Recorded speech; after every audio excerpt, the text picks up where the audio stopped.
So I have this dog, and I adopted her in 2020. I had this idea at the time based off of my own experience in training the dog I had, who was also somewhat of he was adopted. He was, of course, adopted from someone off Facebook. It was not a foster situation. He was not abused. He was just a stubborn dog who my family adopted, and then I took on the responsibility of him and trained him and took him in. And he took a lot of work, and I thought I had the most stubborn dog imaginable. I thought a half pit bull, half husky was the most stubborn and high risk breed mix ever. I was very nervous about him being part pit bull, and yeah, I put in a lot of work in socialization, professional training, and we traveled the country together. He's the best companion. Now, in 2020, I thought, I have this well-trained dog. Why don't I go adopt another dog and help that dog too? And get that dog fully trained, and then I can give that dog to my parents. Because my parents, they want a dog, but they don't train. They're not dog trainers. They're dog spoilers, They're pet owners. They're not pet trainers. So I adopt this dog when I have no kids, when I have another dog. So now I have 2 dogs. Well, I had the understanding that a dog that is very stubborn, that is hard to train, you put in a lot of effort and you get the best dog out of it. Like, sure, you can get one of those easy breeds, like a golden retriever or a Labrador, but those dogs probably have been inbred. They're so popular. Get a mutt and make sure that mutt is like medium size, the perfect size dog. Make sure that dog has the right gait, the right physical stature, and that dog is going to live forever. And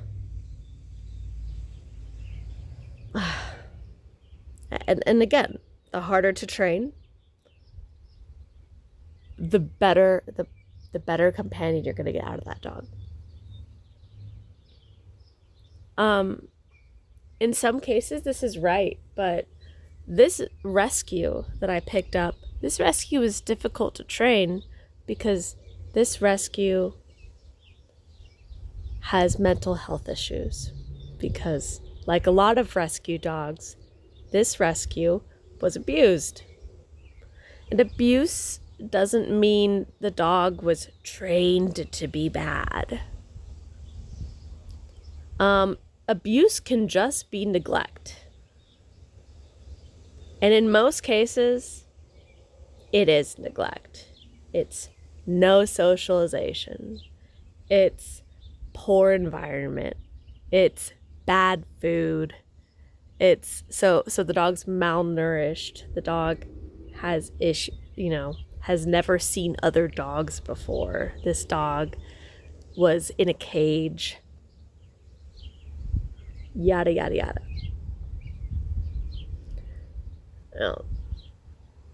My dog she has a psychosis, and there is no amount of training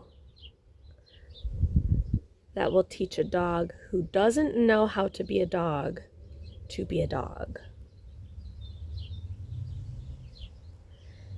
And I hope before anyone goes and adopts a dog, they understand if a dog does not know how to be a dog, you cannot train that dog to be a dog. You can't train a human being who is schizophrenic to not be schizophrenic, right? If a dog has a mental health issue, you can't just train the dog to not have that issue. You can't make them normal. And yeah. That's something that I was very naive about. So now I'm in this situation where I have put thousands of dollars into professional training for this dog. I have socialized her in every way. But now she is 7 years old. And now she is still a danger to my neighbor's pets. Small dogs, to be exact. Small dogs. Or cats, probably. I don't know. Probably not even cats. Probably just small dogs. And she is a dog who I cannot rehome. Because just in case you didn't know this, nobody wants to adopt an older dog. Everyone wants to adopt a puppy. When people say adopt, don't shop. People are out there looking to rescue or adopt a dog. They are looking to rescue or adopt a puppy. They don't want a dog. They don't want to save a dog that has trauma because of some strangers. They want to be the trauma to their dog. They want to be the one to make mistakes. They don't want to take in a dog who's dealing with the consequences of other people's mistakes. And so if you decided to be that person, and I mean, it's actually unbelievable, because it's like you see it online, this tiny group of people that have to save a dog. And they're not going to save a dog from someone like me. From someone who's taken a dog in, who's given that dog all the training, who's done all the things. And now I just want this dog to be able to retire in aquarium life. If you don't know what aquarium life is, that is a fenced-in property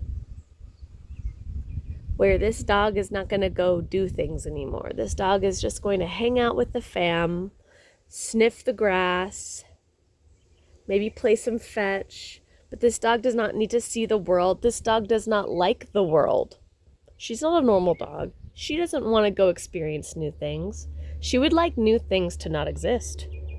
She wants to take new things out. So for people who have those aquarium settings, they already have that access. They don't want to take in a dog that needs an aquarium. They want to take a puppy, and with their naivety, they want to throw that puppy into that aquarium. And then that puppy doesn't get socialized, and that puppy never gets trained, and then they're stuck with this 15-year commitment instead of having a practice 5-year commitment with a dog that just needs to retire.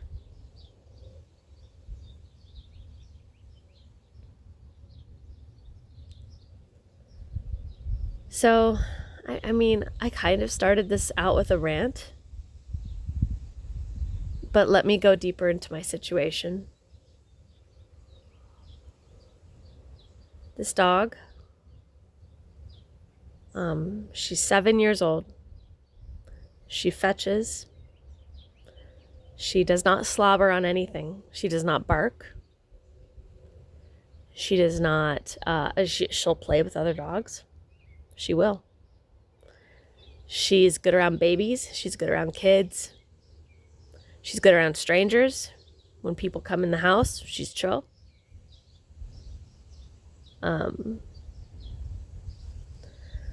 She'll let you clip her nails. She'll let you Dremel them. She'll just lean back and let you do it. She loves the vet. She's house trained. She's crate trained. And you know, when it comes to dogs with problems, she is like the best. She's the best dog. I'm going to just buy a muzzle for her at this point. I am going to join the muzzle movement, and I think that's what most people who adopt rescues have to do. We have to normalize muzzles for dogs with problems. We have to normalize muzzles for dogs who don't have problems. A muzzle doesn't mean you can't pet that dog, sir. A muzzle just means a Pomeranian can't pet my dog.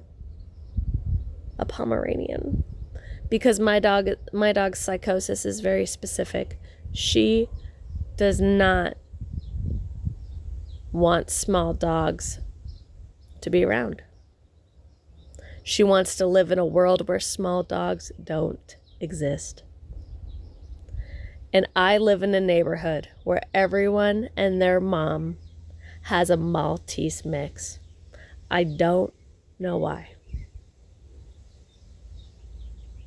Everyone has a small dog. So,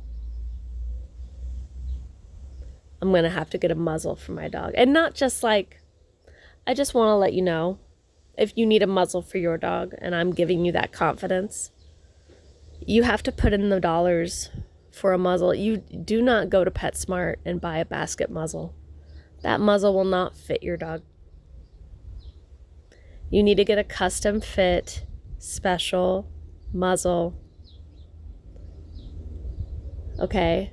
The muzzle has to fit your dog like braces fit your teeth. All right? So,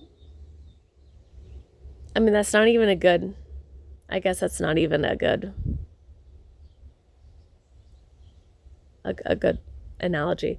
Okay? A muzzle has to fit your dog's face like orthopedics fit the sole of your foot. All right. So yeah, I'm gonna have to go onto one of these special websites. I need to get one of those special rulers, tape measures, and measure my dog. And she's gonna have to have a muzzle. Now, muzzles, they do kind of give off that image of like, my dog's a biter. But my dog has never bitten another dog. My dog has done everything but bite a dog. And is that behavior also unacceptable? Absolutely. If my dog has not walked the walk, if she just talks the talk, she is still a danger to my neighborhood. So The other responsible option that I have as a dog owner is to behaviorally euthanize my dog when she is so good in every other capacity. And you know, part of the reason, let's not kid ourselves, part of the reason she is so good in the house is because she has this psychosis. You know, because when dogs are bad in the house, it's because they're not well exercised. It's because they don't have that mental stimulation. But when your dog is born, when your dog wakes up and is already overstimulated by the outdoors, it's because they don't know how to be a dog, because they're not normal. So my other option is to behaviorally euthanize this dog. And honestly, part of me is like, well, this dog doesn't like life anyways. Maybe she likes the vet because she thinks this is the day. This is the day that I don't have to wake up tomorrow.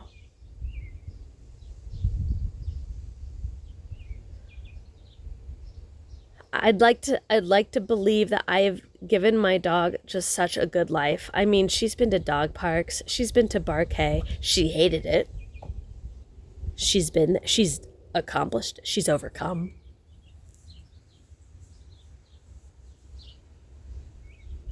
I trained my dog to at least fake it 80% of the time. But if there's a 5% chance my dog will bite somebody else's dog, you know, that should be a 0%. That should be a 0%. So I'm struggling. I mean, people view their dogs as their children. And I don't think, I mean, I'm not on here to say that that's the problem. I say it goes further than my property might damage your property. It's my dog might psychologically or physically harm an animal that's like a person to you. So there's not a lot of grace that I'm gonna get. And I refuse to be that dog owner who's like,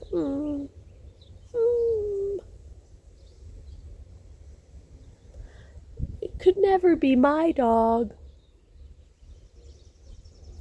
Now, I already mentioned this. I have a half pit bull, half husky dog who is like 11 years old.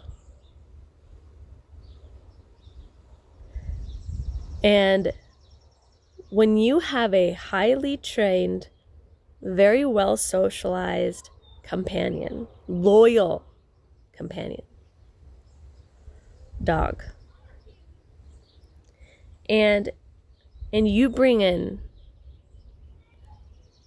a psychotic dog, your good dog does not help the bad dog become normal. Your bad dog regresses your good dog. So what do you think my worst case scenario is? It's actually not that my rescue gets euthanized. It's that the dog that doesn't bite other dogs, that doesn't have these behaviors, who knows how to chill, who loves to have fun, who wants to just sleep in the sun all day. My worst case scenario is that my rescue, goes psycho over someone's blind Pomeranian who's doing nothing. And my pit bull husky backs her up because they're siblings. And then my good dog gets euthanized. That's my worst case scenario. And I mean, I guess technically my worst case scenario is that my dog, who's not reactive towards children or babies, just randomly bites my own children. Because I do have kids now. But I just don't. I mean, that's just not where she's broken. I don't mess around with that, though. I don't mess around with that. She stays in her kennel. If I have to go downstairs and grab something and run back upstairs, I'm not having her out with my toddlers.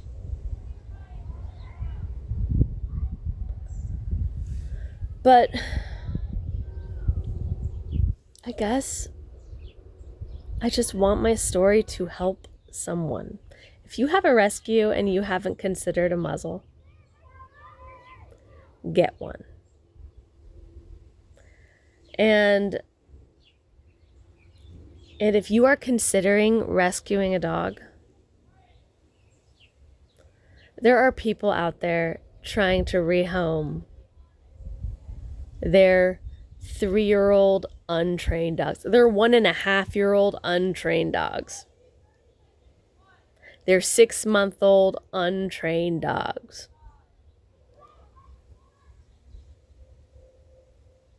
Just consider that. Consider that wherever you are in your life, maybe you want to take an elderly trained dog. Maybe a 5-year commitment makes a lot more sense. A 5-year commitment for a dog that someone has spent thousands of dollars in, I don't know, domesticating.